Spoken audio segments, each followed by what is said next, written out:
In today's video, I'm going to teach you how to sell a stock on Robinhood, withdraw your funds, and check your trade settlement date using your computer. To start, make sure you're on your computer and open up your browser. Head over to robinhood.com and log in with your credentials. Once you're logged in, you'll see your portfolio and a list of the stocks you currently hold.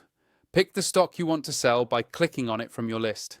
This will bring up detailed information about that particular stock, along with your holdings and performance. Look for the option to sell, which should be clearly displayed, and click on it. From here, you'll be guided through the process of entering how many shares you want to sell. Double check the details to make sure everything's correct before you confirm the transaction. Once you've sold your stock, the next step is often to withdraw your funds. However, keep in mind that after selling, the cash from that transaction isn't instantly available to withdraw. It needs to go through a settlement process, which typically takes a couple of days. If you want to see what funds are currently available to withdraw, you'll need to click on the account option at the top right corner of the Robinhood webpage. From the drop-down menu, select Transfers. Here, you'll find a section labeled Available to Withdraw. This number tells you the exact amount you can currently move out of Robinhood and into your bank account. If your recently sold stock funds aren't showing up yet, it simply means the settlement is still in progress. Now, if you want to check the settlement status of a specific trade, that's easy to do as well. From the main page of Robinhood.com, again click on the account button in the top right. This time, go to the history section.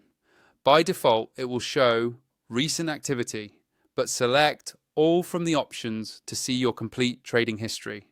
Scroll through your list and find the trade you're interested in, the one you just made, for instance. Click on that trade and you'll be able to see specific details, including the exact settlement date for that transaction.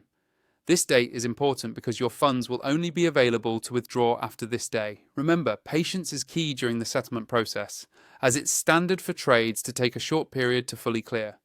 Once the settlement date has passed and your funds are marked as available, you can easily initiate a withdrawal following the steps we covered earlier. And there you have it, selling a stock on Robinhood, checking your available funds, and confirming your settlement date, all using your browser on a PC. Thanks for watching, and I hope this guide makes managing your investments on Robinhood a little easier.